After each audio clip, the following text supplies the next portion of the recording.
required. That's another myth. Pest inspections are not required vis-a-vis the guidelines. The borrower can waive the pest inspection, and here's how it works with us and with most lenders on FHA loans. If it's in the contract, buyer or seller to pay pest inspection to be completed. If it's mentioned in the contract, if that box is checked, it's likely that the underwriter is going to condition to see that inspection because the underwriter knows it exists, okay? So if you want to avoid a pest inspection but do it for the buyer's comfort, and they always should do it, especially in California, we have wood destroying pests, we have dry rot issues, absolutely need a pest inspection.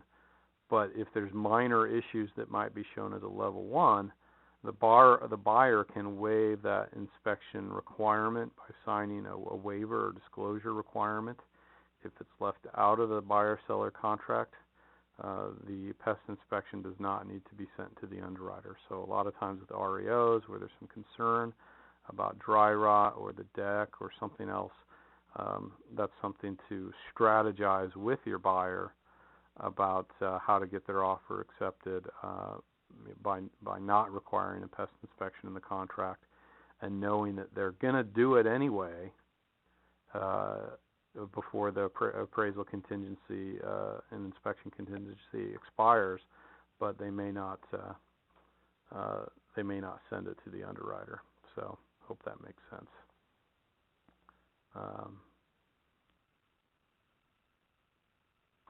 Okay.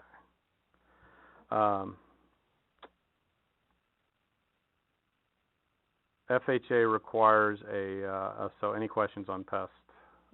Speak now or forever hold your peace. No, FHA requires a 640 FICO.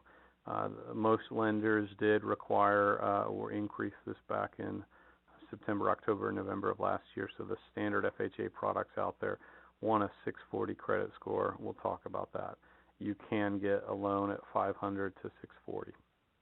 It exists. We have it. We're doing them every month. So a little harder loan to get, but it's still doable. Okay. All right. And loan limits don't work in California. You can do loans up to 417 and up to 720, 729, 750 in high-cost counties. So that's just not the case as of 2008.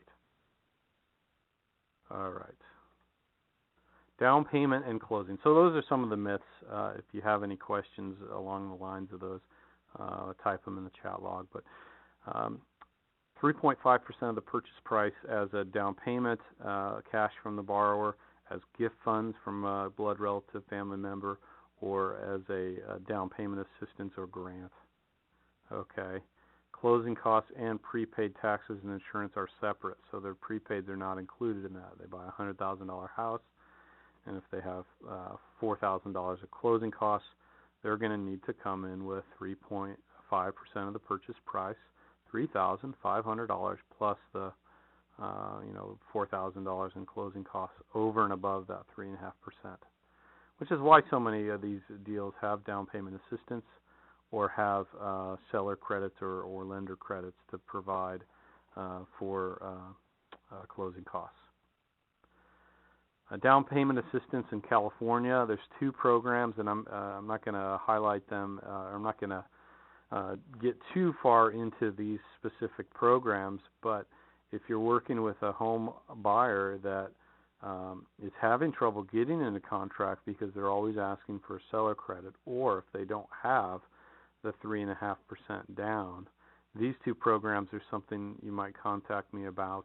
The Cal HFA, the Housing Finance Authority, CHDAP, down payment assistance program, which gives us 3% of the purchase price, requires a minimum 1% buyer contribution. So they have to put 1% of the purchase price in. It has generous income limits based on county median incomes. And this is where this is a whole separate webinar we plan to do shortly. And right now there's over 62, it was either 62 or 68, I thought it was 68. It says 62 here in my slides back in May of this year.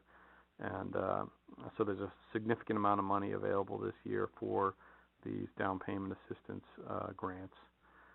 So when you're buying a $200,000 house, you're going to be looking at getting a $6,000 silent second that has no payments for the life of the loan, 30 years, with a 3.5% interest.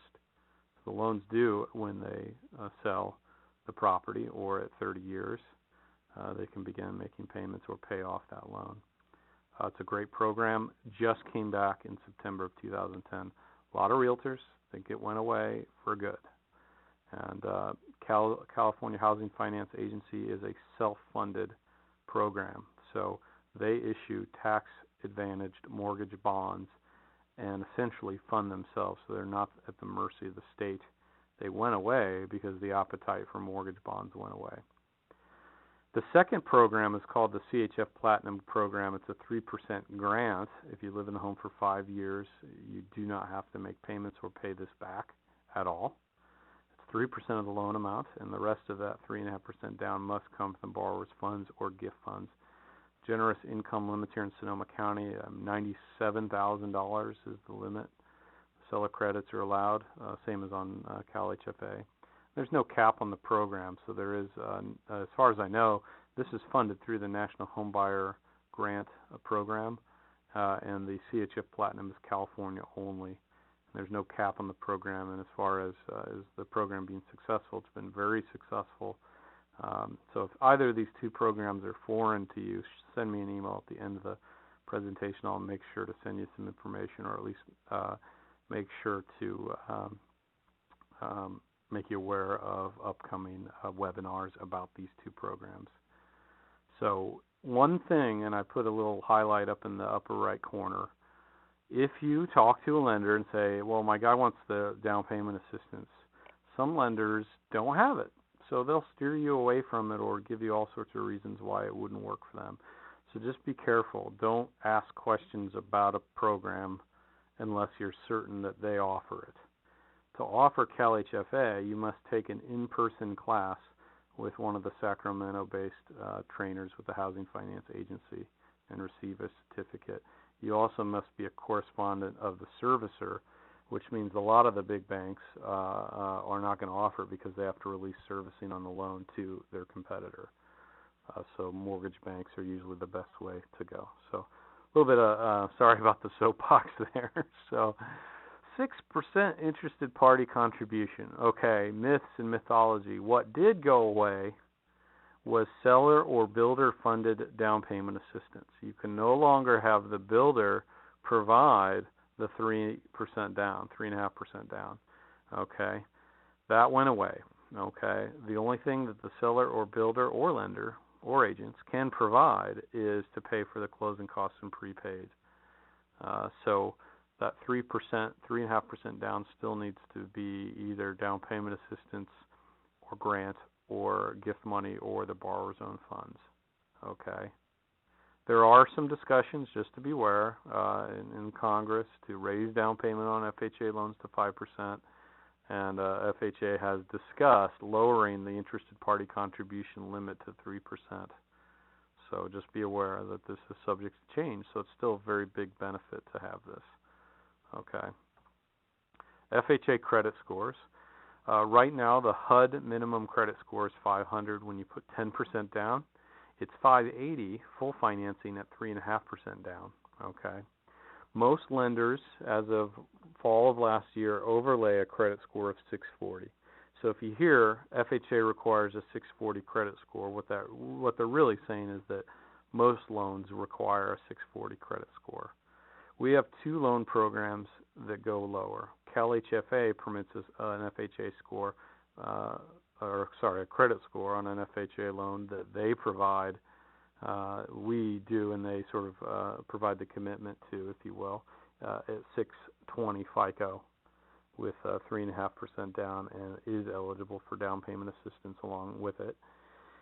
And then our in-house program, which is developed and designed by PRMI, by Primary Residential. Again, we do about $4 billion in loans, about 20,000 loans a year, and we service and provide loans in 47 states, state-regulated bank. We have a sub 640 FICO that was introduced last September. So from 580 to 639 with the borrower's own funds, so no down payment assistance, no gift money. They have to put in their own money at 3.5% down, or 500 to 580. There is a separate webinar on this particular topic, FHA choice, that is pretty good. It's only 20-30 minutes, but it gives you a real high level as to, if we can't get their credit score up in a hurry and they're still motivated to buy, this is an avenue and a route to get it done. So great program. So a little bit about FHA credit, not the scores, but we really want to have somebody that's got no late payments in the last 12 months. They need 12 months of on-time rent payments. Any judgment's typically going to have to be paid. Any collection may not be required to be paid, but it's at the underwriter's discretion. Typically, anything over $2,000 to $5,000, the underwriter might say, pay that off, right? So if they've got large collections, it might be a problem. If they've got any judgments that are unpaid, it might be a problem as well. So we're going to have to explain all derogatory credit. In other words, forgot to return the cable box on time, Comcast sent us a collection for the $120. That shows up on credit. We need to explain that in a letter of explanation. Home buyers hate this. First-time home buyers, though, usually will jump through the hoops to explain their past misgivings to get the loan. And that's fundamentally what's required on an FHA loan, is to give the underwriter fuzzy feelings that their past issues are not going to recur. So, as a realtor, if you're saying, well, how do I know if somebody is going to qualify without pulling their credit? Ask them how many loans they've had in the past. Do you have store cards? Do you have credit cards? Do you have trade lines like an auto loan, right? We run into people all the time that don't have any established credit or don't have any recently used credit. Lenders like to see 3 trade lines rated for at least 12 months. If we still have a 500, 580 credit score, but we don't have those trade lines, we can take power bills, cell phone bills, additional rent payments, and pull those things in and do what we call non-traditional credit, where we show on-time payment history for 12 months. So that said, when I talk about, asking the borrower and so forth, don't try to make, pre-underwriter decide whether that is a good fit for them or not, if they could qualify or not. A little bit about FHA. Rates are lower than conventional because it is a government-insured program. It's not a risk-based pricing. I put fully risk-based pricing because some lenders do provide better rates when you're at 660, 680, or at 740, 720, 740. So just slightly better pricing. In other words, they give you a little bit of bonus. Usually doesn't impact the actual interest rate offered. But risk-based pricing is when you hear, if you don't have a 720 FICO, your interest rate offered is a full half point higher. And in the business of conventional loans, we call those LLPAs, or lender loan level price adjustments. Okay, and there are no loan level price adjustments with FHA. Okay, so if you were to look at a loan that had a 680 or below credit score and compare FHA to conventional, you'll actually almost all the time have a better rate and a better payment resulting from doing an FHA loan versus a conventional loan. Okay, so even if someone has 5 or 10% down, but they have a lower credit score, FHA is likely to be the product for them because of the rate offered.